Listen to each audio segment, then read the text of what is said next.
Hello, everyone, and welcome back. In today's episode, we are going to be looking at some of the special properties of the definite integral. Hi, folks, Editing Sam here with another change of plan. So, I think I originally set aside too much material for today's class period, so I've decided to split it up into two episodes. This episode is going to just focus on explaining how do we explain the properties of the definite integral, what are some properties and why are they true, and then in tomorrow's episode, we're going to focus on how we use those properties to help us with calculations. Let's get started with exploring a couple of properties of the definite integral that can be explained using Riemann sums. And the first set of properties that we will explore and explain are properties concerned with what is called linearity. Linearity is a term that is used for operations that satisfy a sum rule, a difference rule, and a constant multiple rule. For an example of something that is linear, you could look back to the derivative. The derivative is linear because the derivative had a sum rule, it had a difference rule, and it had a constant multiple rule. And I claim that the same thing is true for definite integrals as well. For example, here, we are given the sum rule for integrals, saying that if you wanted to take an integral of two functions added together, f of x plus g of x, then you could take the integral of the first function, separately take the integral of the second function, and then add those two results together. I claim that this is true. If I were going to explain why this property was true, I might think about this in terms of Riemann sums. And I might remind myself that the integral is just a Riemann sum where the distance between the data points has gotten really small. Put another way, the delta x has gotten very, very close to 0. So I'm going to use that Riemann sum idea to say that according to the Riemann sum way of understanding the definite integral, the Riemann sum way of understanding the definite integral is as a limit of the Riemann sum involving the two functions, in this case the two functions, in our integrand. Now, if I simplify this expression, for example, if I distribute this delta x through, now let me go ahead and simplify this expression on the right side by distributing delta x to the f part of the function and the g part of the function. Now here in the brackets is a sum of these two quantities f and g. And here this sigma is also calling for a sum of these quantities as I goes from 1 to n. And you may remember that addition is something that can be done in any order, right? So instead of adding the f and g together and then adding as I goes from 1 to n, I'm going to rearrange this sum a little bit. I'm going to add together all of the f terms,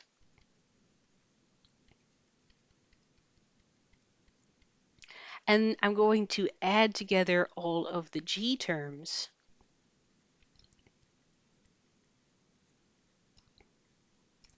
And then I'm going to take those f terms and g terms that I've added together separately, and then I'm just going to add those two results together. All I've done between this second line and this third line is reorder the addition. Now, when we learned about limits in Calculus 1, we learned that limits also obey a sum rule. Limits also obey a difference rule. Limits also obey a constant multiple rule. So instead of taking this sum and then applying the limit to that sum, I can take the limit of each piece individually,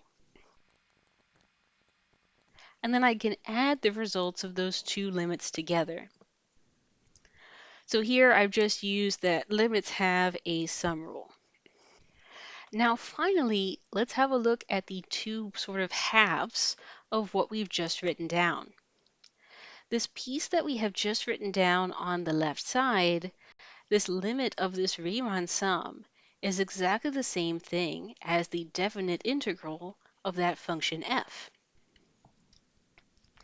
And this limit that we have just written down on the right side is exactly the same thing as the definite integral of this function g.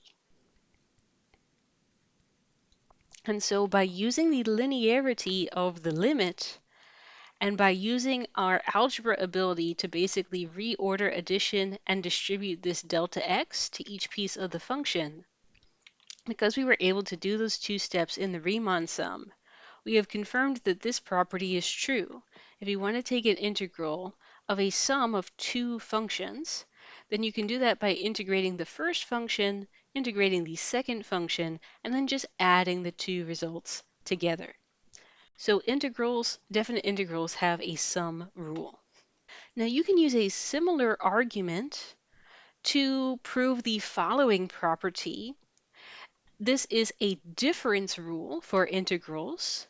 The only thing that's changed here is that in the integrand, instead of having f plus g, we have f minus g.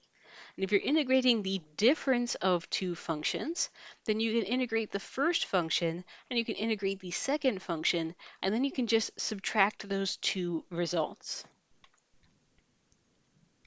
If I wanted to justify why this was true, I could use a very similar argument to what we've used up here. The only thing that would be different between this work and this work is that instead of having a plus sign between the two functions, there would be a minus sign between the two functions. But otherwise, the argument would be the same. Integrals also satisfy a constant multiple rule. If you are taking the integral of a function and you multiply that function by a constant, for example, 2, 3, 4, 10, then you can integrate the function and then just multiply the answer by that same constant. If you multiply the function by the constant, then it's the same as if you multiplied the result by that constant. It's a constant multiple rule. This argument can also be done using Riemann sums. If I wanted to express this definite integral in terms of Riemann sums, that would be the limit as the space between the data gets very small of the sum of the integrand, which is c f I star, times a little change in x, a little delta x. Now we can factor out this c from each of these terms in the sum. To give you an example of what's happening there, if I had something like, 2x plus 2y, and you have a 2 applied to every single term in a sum, then you can take each of those constants on each of the terms in the sum, and you can factor it out. So what I'm going to do is I'm going to go into this Riemann sum, and I'm going to factor out this constant c, which is on each of these terms. And if I factor out that c, then I get this expression here, c times the quantity limit of the sum of, now c has been factored out, so just fxi star times delta x. But this guy in the brackets is exactly the same thing as the integral of the function f of x. And so using Riemann sums and using our algebra ability to factor out constants from sums, we can move the c from inside the integral to the outside of the integral, and as a result, this constant multiple rule for integrals is true. Now, to give you an example of an integral property that is actually not true, that is not valid, this is a common mistake that students make as they're just getting started in Calculus 2, to try and take this sum rule, to take this difference rule, and apply the same idea to products. Somebody says, hey, I'm interested in integrating two functions multiplied together. If I integrate two functions multiplied together, is it possible to just integrate the first function, integrate the second function, and then multiply the two results together? Is this true or is this not true? Is this possible or is this not possible? I claim that this kind of thing is not true, and I claim that this is not possible.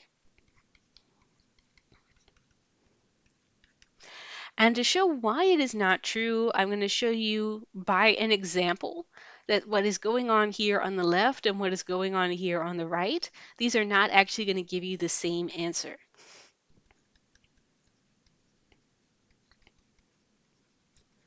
Really, really simple example. I'm going to show you what happens if I have f of x just be the constant function 2, g of x just be the constant function, I don't know, 3, and I'm going to let a and b be the interval from 0 to 4, something like that. An example that's simple enough for me to show you using net area calculations that the integral on the left side is not the same as this expression on the right side. Now on the left side integral from a to b of f of x times g of x would be the integral from 0 to 4 of the number of the constant function 6.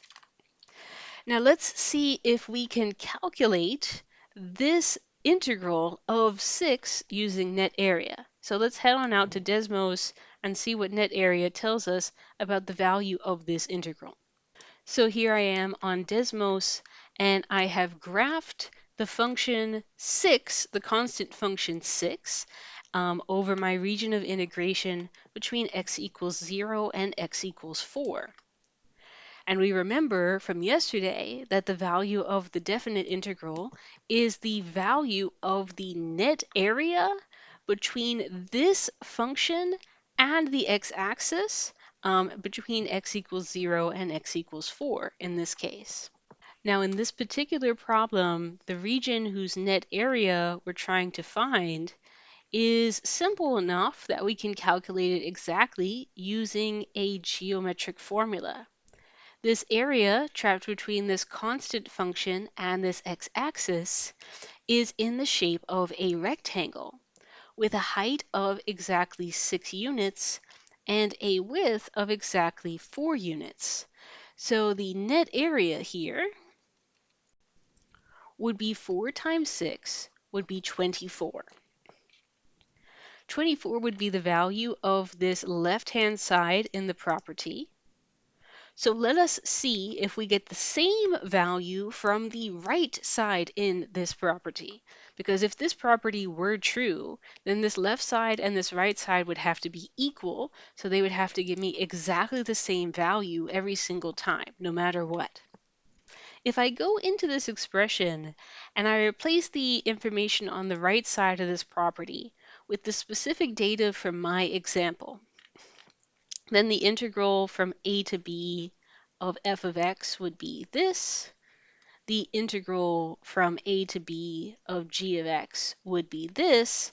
And once again, using a net area calculation and using Desmos, you can find that the value of this first integral is 2 times 4, which is 8. The value of the second integral is 2 times 4, which is 3 times 4, which is 12, and 8 times 12 is 96 units. So because the left side and the right side of this formula do not give you exactly the same result in this example, this property and this approach must not be valid. And we've shown that by showing that this equation is not true for this one specific example that we came up with. Speaking of net area, let us use the net area way of understanding definite integrals to derive a couple of additional properties. And the first few properties that I would like us to explore and explain have to do with symmetry. So suppose, for example, that you're dealing with an odd function f of x. Go ahead and look at my review bite on symmetry if you don't remember what an odd function is. If your function f of x is odd, and you integrate it on a region that looks like this, from negative a to positive a, your lower limit and upper limit are the same value except they're opposites. Is it true that integrating an odd function over limits like this always results in 0? Now, to explain why this might be true, you may be able to take some inspiration from some of the calculations that we did in the previous episode. For example, the calculations that we did in this exercise. In this exercise, we saw that if we integrated the function x times the square root of 4 minus x squared from negative 2 to 2, that the result of that calculation was 0. To remind ourselves of why that was true, let's remind ourselves what the graph of this function looked like. The graph of this function looked like this sort of wave shape. And we noted yesterday, because this function had symmetry, where half of the graph was above the x-axis, half of the graph was below the x-axis, and this positive net area and this negative net area canceled each other out, that was why the net area, and therefore the definite integral, worked out to be 0. What we saw in the review bite is that this property of symmetry is not unique just to this one function. This property of symmetry is held by all odd functions, where every single region above the x-axis on one side of the graph gets reflected and then flipped upside down underneath the x-axis on the other side of the graph. So every positive net area on one side of the graph is going to be counterbalanced by a negative net area on the other side of the graph. Let's write down some of these thoughts. So first of all, if you are dealing with an odd function, like we have in this exercise,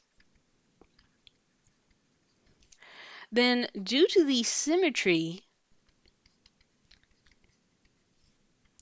in the graph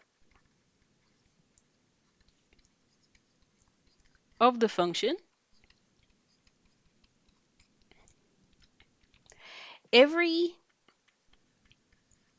positive area on one half of the graph will be canceled by a negative area on the other side, the other half of the graph.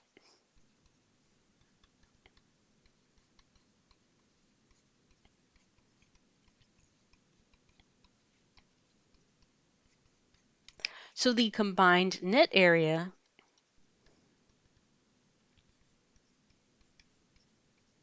will indeed be equal to 0 in this case, because every single positive area on the right half of the graph will be canceled out by a negative area on the left half of the graph, and vice versa. Put it all together, and in total, all those areas will cancel out. So this property is true. If you integrate an odd function from negative a to positive a, then the positive areas and negative areas will cancel out, and as a result, the net area will be 0. So this is a true property. What about for even functions? What do you think symmetry will tell us if you're dealing with a function that is even? The property associated with even functions is this one.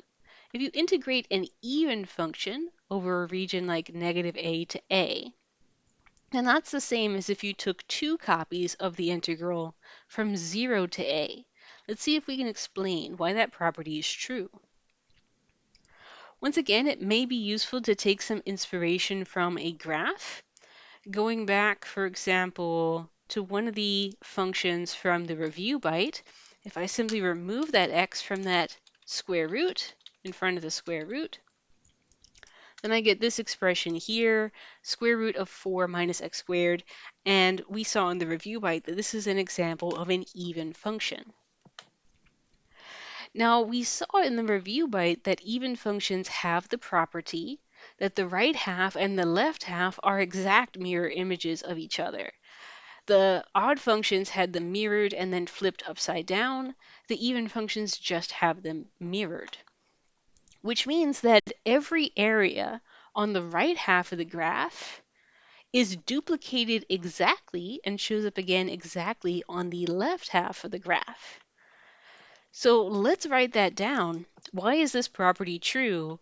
Why is the integral from negative a to a the same thing as two copies of the integral from 0 to a? We can explain that using net area as follows. We can say that because, in this exercise you're dealing with specifically an even function,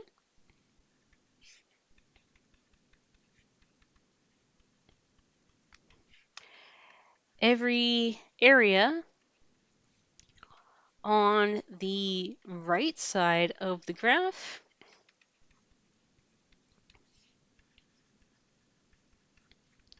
is duplicated on the left side of the graph.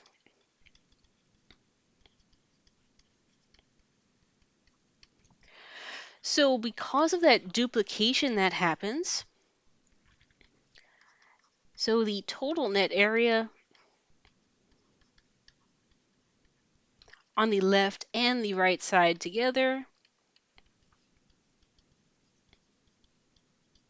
going all the way from negative a to positive a, is the same thing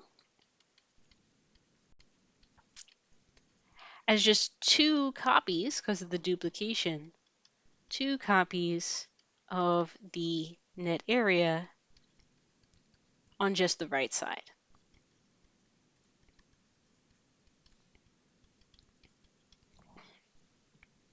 So because of that observation with net area, this property is true.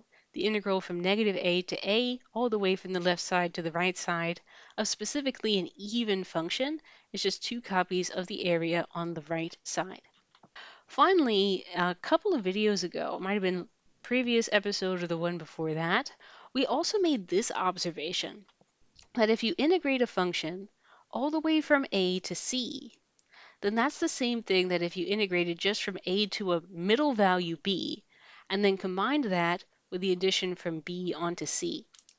Let me show you in a previous video where this showed up. I think it showed up in this first exercise. Yeah, this property showed up, and we've already seen it in this exercise. We noted, for example, that if you were asked to calculate the integral from negative 2 all the way to 2, if you were asked to find the net area all the way from negative 2 all the way to 2, then that net area would be the same as if you took the net area from negative 2 to 0, this sort of left piece, and you combined that with the net area from 0 over to positive 2. So the net area on the whole thing is the same as the net area on the left and the net area on the right. We observed this back in episode 2 of this season, and this theorem, this property, is just a generalization of that same statement. If you integrate all the way from A to C, then that net area is the same as if you split that area into two pieces and found that area of those two pieces separately. Net area from A to B, C is the same as split the area into two pieces. One net area from A to B, the other from B to C. basically taking a little break in the middle of your net area calculation, taking a break and taking a rest at B, and then continuing with the rest of the calculation. The final property that can be explained and explored using net area, and the final property that I would like you to know is this one here. What happens if you want to calculate the integral of a constant function? What happens if you decide to integrate from a to b, a function which is just a number? I think this is also a situation that we have already encountered earlier in this video, actually. Earlier in this video, when we asked ourselves, what do we get when we integrate a constant function like 6? When we graphed this constant function, we noticed that the graph that was formed by this constant function was a straight horizontal line located up here at 6 and stretching between, in this case, 0 and in this case, 4. And that constant function at 6, if we looked at the area underneath that function, the area underneath that function formed a perfect rectangle, and the area of that rectangle could be found just by multiplying the height of the rectangle with the width of the rectangle. Now, the height of that rectangle was an exact match to the value of the constant function. The top of that rectangle was where the constant function was located up at 6. So 6 was going to give me the top of the rectangle. 6 was also going to give me the height of the rectangle. The width of the rectangle was the amount of space between my lower limit and my upper limit. In this case, the amount of space between x equals 0 and x equals 4. So let's take some notes on those observations. In this case, the net area under the constant function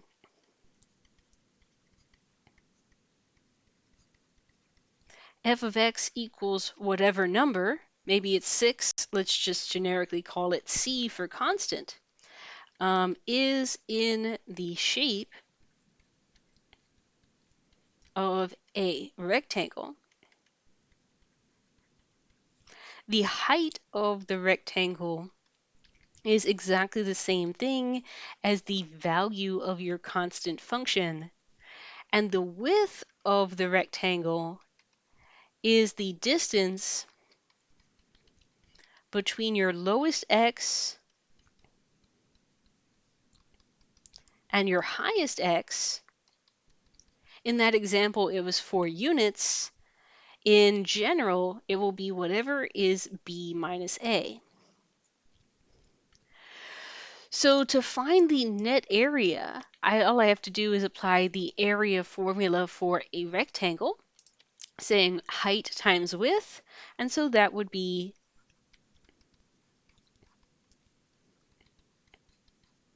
c times the quantity b minus a. That would be the net area underneath a constant curve c between these limits.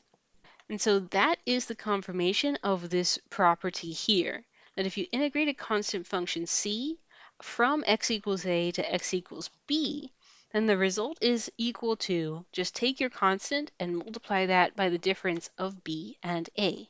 So here is a summary of all the definite integral properties that we have explored and explained.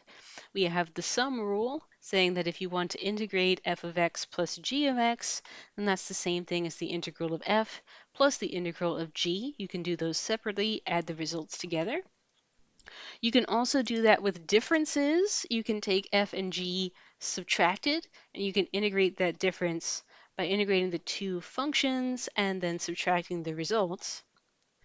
And then in addition to that, you can do constant multiple rule. C on the inside can be factored out to a C on the outside. However, we noted that currently we don't really have any good way to help us to integrate products. If you're trying to integrate f times g, you cannot do that by integrating f integrating g separately and then multiplying the two results. So we're going to need some tricks. We're going to need some help to integrate products because that's usually rather difficult.